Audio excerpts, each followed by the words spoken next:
Hi friends, எல்லோருக்கும் வணக்கம். This is Shivaji. Friends, video போகிறதுக்கு முன்னாடி என்னோட சப்ஸ்கிரைபர்ஸ், வியூவர்ஸ், ஃப்ரெண்ட்ஸ் எல்லோருக்கும் என் மனமார்ந்த நன்றிகளை தெரிவிச்சுக்கிறேன்.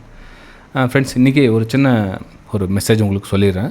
வீடியோ போகிறதுக்கு முன்னாடி இன்றைக்கி என்னன்னு தெரியல, நிறைய பேர் அவங்களுடைய லைவ் மார்க்கெட்டில் ரொம்ப பதட்டமாக சார் இப்போ என்ன பண்ணட்டும், எக்ஸிட் ஆகணுமா, ஹோல்ட் பண்ணட்டுமா, மண்டே என்ன ஆகும், ஏதாகும், ரொம்ப பதட்டத்தில் கேள்வி கேட்டிருக்காங்க.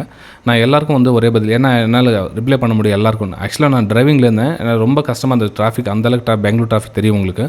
ஸோ ஃபுல்லு டிராஃபிக்கில் சொல்ல பார்த்தீங்கன்னா, சார் ரொம்ப டென்ஷன் ஆகுது சார், 2:52 3 மணி மார்க்கெட் க்ளோசிங் டைமில் இப்போ என்ன பண்ணுறதுன்னு.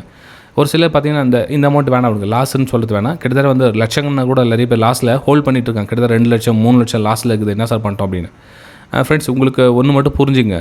இப்போது நீங்கள் உங்களுடைய வழி இங்கே இருக்குது, இங்கே என்ன நடக்குதோ இதுதான் தெரியுமே தவிர, இங்கே போய்ட்டு இங்கே திரும்புதா இல்லை இப்படி திரும்புதா இல்லை ஸ்ட்ரைட்டாக போதான்னு தெரியாது.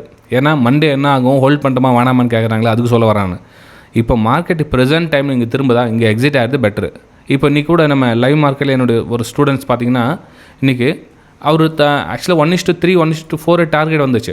ஓகே, அவர் எக்ஸிட் ஆனாரா இல்லையா எனக்கு தெரியாது. எனக்கு ஆக்சுவலாக நான் இன்றைக்கி மார்க்கெட்டில் இல்லை. நான் இங்கே பார்த்தீங்கன்னா தெரியும், 7 புள்ளிகள் ஸ்டாப் லாஸ் போட்டுட்டு கிட்டத்தட்ட 1:9 கிட்டத்தட்ட டார்கெட் இங்கே செட் பண்ணியிருந்தார். இங்கே ஸ்டாப் லாஸ், அதாவது வெரி ஸ்மால் ஸ்டாப் லாஸ். இப்போ டார்கெட் பார்த்தீங்கன்னா கிட்டத்தட்ட 1:3 1:4 டார்கெட் வச்சு இந்த பக்கம் 200 EMA ரேஷன்ஸ் லைன் இருக்குது. அந்த விஷயம் புரிஞ்சவங்க அதில் எக்ஸிட் ஆகிடும். ப்ரைஸ் சப்போஸ் இங்கே எக்ஸிட் ஆகிருக்கலாம், அல்லது இங்கே திரும்பி இங்கே எக்ஸிட் ஆகிருக்கலாம். ஒன்று காஸ்ட் லிட்டில் பிட் ப்ராஃபிட்டில் தான் எக்ஸிட் காஸ்ட் இருக்காது, லிட்டில் பிட் ப்ராஃபிட்டில் எக்ஸிட் ஆகிருப்பார். ஓகே, இது ஒரு விஷயம். இல்லை இந்த எக்ஸிட் ஆகுது புரியல அப்படின்றப்போ உங்களுடைய 7 பாயிண்ட்டை லாஸ் கொடுத்துட்டு நீங்கள் வெளியே வந்திருக்கலாம். இது நம்ம வெபினார் ஸ்டூடெண்ட்ஸ்க்கும் சரி. ஆக்சுவலாக இன்றைக்கி என்னுடைய வெபினார் ஸ்டூடெண்ட் ஒருத்தர் கூட டவுட் கேட்கல. நம்மளோட யூடியூப் வியூவர்ஸ் தான் பார்த்தீங்கன்னா நிறைய பேர் பேனிக்கில் என்ன பண்ணுறதுன்னு கேட்டிருந்தாங்க. ஃப்ரெண்ட்ஸ், ஒன்று புரிஞ்சுங்க, உங்களுடைய டைரெக்ஷனில் நீங்கள் பிளான் பண்ண மாதிரி போனால் நீங்கள் ஹோல்ட் பண்ணுங்கள். இல்லை அப்படின்னா எக்ஸிட் ஆகிடுங்க. இப்போது அதே டைமில் பார்த்தீங்கன்னா கிட்டத்தட்ட இன்றைக்கி காலையில் 24,800க்கு என்ட்ரி கொடுத்துட்டு, அதே மாதிரி இங்கே எக்ஸிட் கூட பார்த்தீங்கன்னா எவ்வளோ கிட்டத்தட்ட மார்க்கெட் டார்கெட் முடிஞ்சதுக்கப்புறம் வெளியே வந்திருக்காங்க. இப்போ அவங்களுடைய ப்ராஃபிட் ஸ்க்ரீனும் போட்டிருக்காங்க. 24,900 புட் ஆப்ஷனும் கிட்டத்தட்ட 17,000 ப்ராஃபிட்டில் விட்டுருக்காங்க. அந்த ப்ரெடிக்ஷன் பண்ணுறாங்க இல்லைங்களா, அந்த 24,640 அப்படின்ற லெவல் வரலாம். அந்த பொறுமை இருந்தால் நீங்கள் ட்ரேடிங் எடுக்கலாம். இந்த ஒரு சில லைவில் பண்ணுவாங்க, இந்த யூடியூப்பில் லைவெல்லாம் பண்ணுவாங்க. இதை பார்த்துட்டு பண்ணுங்கள், அதை பார்த்துட்டு பண்ணுங்கள், என்ட்ரி கொடுத்துருக்கேன், என்னுடைய பொசிஷன் பாருங்கள், நாங்கள் எக்ஸிட் ஆகிறோம் அப்படின்னு. அது அவங்களுக்கு ஓகே ஃப்ரெண்ட்ஸ். அதாவது உங்களுக்கு காமிக்கிறாங்க இல்லைங்களா யூடியூப் லைவில், அவங்களுக்கு ஓகே. நான் இல்லை அவங்கள யாரையும் குறை சொல்ல விரும்பலை, அவங்களுக்கு ஓகே. ஆனால் நீங்கள் அதை பார்த்து பண்ண சொல்லுவோம், அந்த டிரைவிங் உங்களால் பண்ண முடியாது. எங்கே பிரேக் பிடிக்கணும், எங்கே கிளச் பிடிக்கணும், எங்கே எக்ஸலேட்டர் கொடுக்கணும், எங்கே சைடு மிரர் பார்க்கணும், இங்கே போகலாமா வேணாம், வழி சின்னதாக இருக்குது, வழி பெருசாக இருக்குது, ஸ்பீடாக போகலாமா ஸ்லோவாக போகலாமான்ற விஷயம் நீங்கள் டெசிஷன் எடுக்குமே தவிர அந்த நபரை நீங்கள் சார்ந்து இருக்க முடியாது. ஓகேங்களா? ஸோ அதனால் கொஞ்சம் உங்களுடைய டிசிஷனில் நீங்கள் எடுங்க ஃப்ரெண்ட்ஸ். ஓகே, சரி மேம். இன்றைக்கி 250 புள்ளிகள் கிட்டத்தட்ட மார்க்கெட் சரிஞ்சிருக்கு. இன்றைக்கி கிட்டத்தட்ட 250 புள்ளிகள் சரிஞ்சிருக்கு மார்க்கெட்டு. ஓகேங்களா? அப்போது இந்த 250 புள்ளிகள் சரிஞ்சதுனால என்ன ஆகுனா, நீங்கள் ஒரு வேளை புட் ஆப்ஷன்லையோ கால் ஆப்ஷன் நீங்கள் ஒரு வேளை ஹோல்டிங்கில் இருந்துன்னா மிகப்பெரிய நஷ்டமாக இருக்கும். அதுதான் சொல்லுது, ஒரு சின்னதாக துளியிலே கிள்ளி எரிஞ்சிட்டா பெட்டராக இருக்கும். ஆக்சுவலாக பார்த்தீங்கன்னா, இன்றைக்கி காலையில் ஒரு ஸ்டூடெண்ட் மெசேஜ் அனுப்பிச்சிருந்தா இல்லைங்களா, உங்களுக்கு இங்கேருந்து பையிங்கான வாய்ப்புகள் பார்க்கலாம் சார், என்னுடைய ப்ரெடிக்ஷன் அப்படின்னு சொல்ல. ஆக்சுவலி அவர் பண்ணது தப்பு இல்லை, நான் யாரையும் குறை சொல்ல விரும்பல. அவங்களோட ஸ்டடி எப்படி இருக்குதோ ஓகே. நான் தவறாகும் பட்சத்தில் வெளியே வர கற்றுக்காதவங்க ஸ்டில் அவங்களால் போட முடியாது. இப்போ பார்த்தீங்கன்னா 1 2 3 4 5 6 7 ரெட் கலர் கேண்டில் கண்டினியூவாக ஆகிட்டு இருக்குது. இது டெய்லி கேண்டில் 7 கேண்டில் கம்ப்ளீட்டாக இருக்குது. ஸோ இதனுடைய கரெக்ஷன் அப்படின்னா கூட, ஸோ இந்த இதில் அவருடைய ப்ரெடிக்ஷன் கிட்டத்தட்ட சரியாக இருந்து மேபி கொஞ்சம் கரெக்ஷன் ஆகிட்டு கீழே வரணும்னு கூட மேபி அந்த இடத்துல எதிர்க்கலாம். ஓகே, ஏன்னா 25,000 ஒரு ரெசிஸ்டன்ஸாக ஃபார்ம் ஆகிட்டு அதுக்கப்புறம் கீழே வரும்னு அசம்ஷன் இருக்கலாம். ஆனால் அப்படியே பேக் டு இப்போ ட்ரம்ப் டேக்ஸ் இஷ்யூனால அப்படி ஆகிட்டு இருக்குது. இப்போ இன்றைக்கானது காரணம் என்ன அப்படின்னு பார்த்தீங்கன்னா, இப்போது அந்த ஃபார்மா செக்டரில் கிட்டத்தட்ட பார்த்தீங்கன்னா 100% வரி அப்ளிகபிள் பண்ணியிருக்காரு. அந்த ஃபார்மா செக்டர் பார்த்தீங்கன்னா தெரியும் உங்களுக்கு, பயங்கரமாக பிச்சு உதறிட்டு இருக்காங்க. நிஃப்டி ஃபார்மா செக்டர் பாருங்கள். அது லாரஸ் லேப் பார்த்திங்க அப்படின்னா கிட்டத்தட்ட 7% சரிஞ்சிருக்கு. இது லாரஸ் லேப். பயோகான் பார்த்தீங்கன்னா கிட்டத்தட்ட 5%. டிவிஸ் லேப் பார்த்தீங்கன்னா 4%. ஸோ ஃபார்மா செக்டர் மேலே பயங்கரமாக அன்றைக்கி வச்சு செஞ்சுருக்காங்க.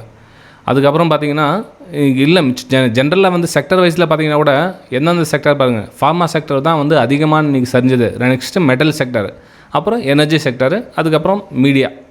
ஓகே, ஸோ இன்றைக்கி 4 ரொம்ப 4 5 ஆட்டோ செக்டர் கூட இன்றைக்கி நல்லா பயங்கரமாக சரிஞ்சிருக்கு. ஓகேங்களா? ஸோ மொத்தத்தில் இன்றைக்கி சரிவு வந்து ரொம்ப பயங்கரமாக தான் இருந்திருக்கு. அதுக்கு தான் சொல்கிறது, மார்க்கெட்டில் வந்து நம்ம ஒரே நாளில் ஒரே மாதிரி இருக்க முடியாது. எப்பவுமே மார்க்கெட்டை நம்ம வந்து நமக்கு ஆப்போசிட்டாக போனால் நம்ம வந்து வெளியே வர கற்றுக்கணும் அப்படின்றது. ஆக்சுவலி நேற்று பார்த்தீங்கன்னா நம்ம டைரக்ஷன் வந்து க்ளீனாக ஸ்மூத்தாக மேலே மூவ் ஆச்சு. இன்றைக்கி நான் இருந்தது அப்படின்னா மேபி எந்த இடத்துல என்னோடய வியூ என்ன மாதிரி இருந்திருக்குன்னு தெரியாது. மார்க்கெட்டோடைய ப்ரெடிக்ஷன் நம்ம லைவில் இருந்து பார்த்து சொல்கிறது வேறு, இருந்திருந்தால் அதை பண்ணியிருக்கலாம்னு சொல்கிறது வேறு. மார்க்கெட் இல்லை, நான் அதை பற்றி பேச விரும்பல, விடுங்க. ஓகே, மார்க்கெட் வந்து இந்த இடத்துல கீழே சரிஞ்சு வந்திருக்கு. ஸோ இந்த அப்டேட் நாளைக்கு எந்த மாதிரி மூவ் ஆகும், அதாவது நாளைக்கு நெக்ஸ்ட் அடுத்த வாரங்கள் எந்த மாதிரி பிளான் பண்ணலாம் அப்படின்னு பார்த்தீங்கன்னா சிம்பிள் ஃப்ரெண்ட்ஸ். அதாவது இப்போது நம்மளுடைய ஹோப் வந்து கொஞ்சம் கொஞ்சமாக கம்மியாக இருக்குது. ரீசன் என்ன அப்படின்னு பார்த்தீங்கன்னா, இந்த இடத்துல ஹோப் கொடுத்தாங்க, இங்கே இந்த இடத்துல கட் ஆச்சு இல்லையா, இந்த இடத்துல ஹோப் கொடுத்தாங்க. ஸோ மார்க்கெட் மேலே கட் ஆயிடுச்சு, ஸோ ரீடெஸ்ட்டாக கீழே வந்துச்சு. ஸோ இந்த இடத்துல சப்போர்ட் எடுக்கும் அப்படின்னு பார்த்துருப்பாங்க. மேபி அந்த இதனுடைய 50% கூட இங்கே கிட்டத்தட்ட 25,000 ரவுண்ட் நம்பராக வந்துச்சு. இந்த இடத்துல வந்து சப்போர்ட் எடுக்கும், அவங்களுக்கு அசம்ஷன் இருக்கும். ஓகே, மார்க்கெட் ரிவர்ஸ் ஆகும், பிளான் பண்ணியிருக்கலாம். அந்த ஹோப் வந்து பார்த்திங்கன்னா இந்த கேண்டில் வந்து பிரேக் பண்ணிடுச்சு. ஓகே, அப்போது இன்னும் நெக்ஸ்ட் என்ன ஹோப் ஃபைனலாக அப்படின்னு பார்த்தீங்கன்னா, எங்கெங்கே சப்போர்ட் எடுத்தாங்கன்னு பாருங்கள். அதாவது ப்ரீவியஸ் சப்போர்ட் எடுத்த இடங்கள் பார்த்தீங்கன்னா, ஸோ எங்கெங்கெல்லாம் வந்து சப்போர்ட் எடுத்திருக்காங்க அந்த இடத்துல வந்து ப்ரைஸு நெக்ஸ்ட்டு டிசிஷன் எடுக்கும். 200 EMA லைனும் இந்த இடத்துல இருக்குது, ஃபைனல் சப்போர்ட். அதாவது மண்டே என்ன ஆகும் ஏதாகும் என்னால் கண்டிப்பாக உறுதியெல்லாம் வந்து சொல்ல முடியாது. இந்த இடத்துல இந்த மாதிரி பிளான் பண்ணலாம், அந்த மாதிரி தான் அடிஷன் பண்ண முடியுமே தவிர, ஐடென்டிஃபிகேஷன் பண்ண முடியுமே தவிர, நெக்ஸ்ட் நம்ம இந்த மாதிரியாக எக்ஸாக்டில் மூவ் ஆகும் அப்படின்னு யாராலையும் சொல்ல முடியாது. ஸோ இந்த இடத்துல சப்போர்ட் எடுக்கிறாங்களா இல்லையான்னு நம்ம பார்க்கணும். நெக்ஸ்ட்டு இப்போது இந்த 24,400 கிட்ட சப்போர்ட் எடுக்கிறாங்களா, இல்லை அகைன் இன்னொரு கேனில் ரெட் கலர் கேனில் வருதா, இல்லை இங்கேருந்து கொஞ்சம் கரெக்ஷனுக்காக க்ரீன் கலர் கேனில் ஃபார்ம் ஆகிட்டு அகைன் கீழே வருதா, வெயிட் பண்ணி பார்க்கணும். அப்போது மண்டே நம்ம வந்து நீங்கள் ஒரு வேளை கால் ஆப்ஷனில் ஹோல்டிங்கில் இருந்தீங்கன்னா ப்ரைஸு கீழே என்ன மாதிரி ரியாக்ட் பண்ணுறதுன்னு பாருங்கள். அகைன் உங்களுக்கு லோ பிரேக் ஆகுது, வெளியே வந்து தான் ஆகணும். ஓகே, அந்த இதில் இல்லை வெளியே கீழே வருது, வந்துட்டு மேலே போகும் அப்படின்னு அசம்ஷன்லாம் தேவையில்லை. வந்துட்டு மேலே போனால் திரும்ப ரீஎன்ட்ரி ஆகுங்க, அதை பற்றி கவலை இல்லை. ஆனால் மேலே போகணும்னு ஹோப்லேயே நீங்கள் வெயிட் பண்ணி பார்த்தா வந்துக்கிட்டே தான் இருக்கும். ஃப்ரெண்ட்ஸ், இன்றைக்கி பார்த்தீங்கன்னா கிட்டத்தட்ட ஆக்சுவலாக இப்போ பணத்தை நான் மென்ஷன் பண்ணது 2-3 லட்ச ரூபாய் மேலே கூட ஹோல்டிங்கில் இருக்கேன். அதான் ரொம்ப கவலையாக இருக்குது எனக்கு. அத்தனை முன்னாடி போன வாரத்தில் அவ்வளோ வீடியோ போட்டிருந்தேன், சைக்காலஜிக்கல் வீடியோ போட்டிருந்தேன். லாஸ்ட்டில் தயவு செஞ்சு இருக்காதிங்க, வெளியே வந்துருங்கன்னு எவ்வளோ சொல்லி பார்த்தேன். யாரும் கேட்குற மாதிரி தெரியல ஃப்ரெண்ட்ஸ். ஓகே, சரி. நிஃப்டி பார்த்தீங்கன்னா இந்த லெவல் பிரேக் ஆகும் சொல்கிறீங்க சார். ஒரு வேளை பிரேக் ஆச்சுன்னா நெக்ஸ்ட் என்ன சார் போகும் அப்படின்னு பார்த்தீங்கன்னா, நெக்ஸ்ட் சப்போர்ட் எங்கே இருக்குது பாருங்கள். இதெல்லாம் வந்து நெக்ஸ்ட் சப்போர்ட்டாக ஆக்ட் பண்ணுறதுக்கான ஒரு வாய்ப்பு. எது 23,800, அதாவது 24,000 23,800 லெவல் வரலும் வருவதற்கான ஒரு வாய்ப்புகள் அடுத்த வாரங்கள். இந்த சப்போர்ட் பிரேக் டவுன் ஆகிடுச்சு அப்படின்னா, ஓகே, நான் அப்படியே பிரேக் டவுன் ஆகிடுன்னு சொல்ல வரல. பிரேக் டவுன் ஆகிடுச்சு அப்படின்னா நீங்கள் வந்து பிளானை வந்து இந்த ஏரியாவில் வந்து ஒரு டவுன் சைடுக்கான நீங்கள் பிளான் பண்ணிக்கலாம். ஓகேங்களா? சரி ஃப்ரெண்ட்ஸ், இந்த மாதிரி தகவல்கள் உங்களுக்கு பிடிச்சிருந்தது அப்படின்னா மறக்காமல் சேனலை சப்ஸ்கிரைப் பண்ணி பெல் ஐகானை கிளிக் பண்ணி வச்சுங்க. உங்களுடைய கருத்துக்களை கமெண்ட்டில் தெரிவிக்கலாம். லைக் பண்ணிட்டு கமெண்ட்டில் தெரிவிங்க. ஓகே, இல்லை கமெண்ட் பண்ணுறது டைம் இல்லை அப்படின்னா சின்னதாக லைக் பண்ணிவிட்டு நீங்கள் நெக்ஸ்ட்டு வேலையை பார்க்க போகலாம். ஓகே சரி ஃப்ரெண்ட்ஸ், நம்ம அடுத்த வேலையை சந்திக்கலாம். தேங்க்யூ.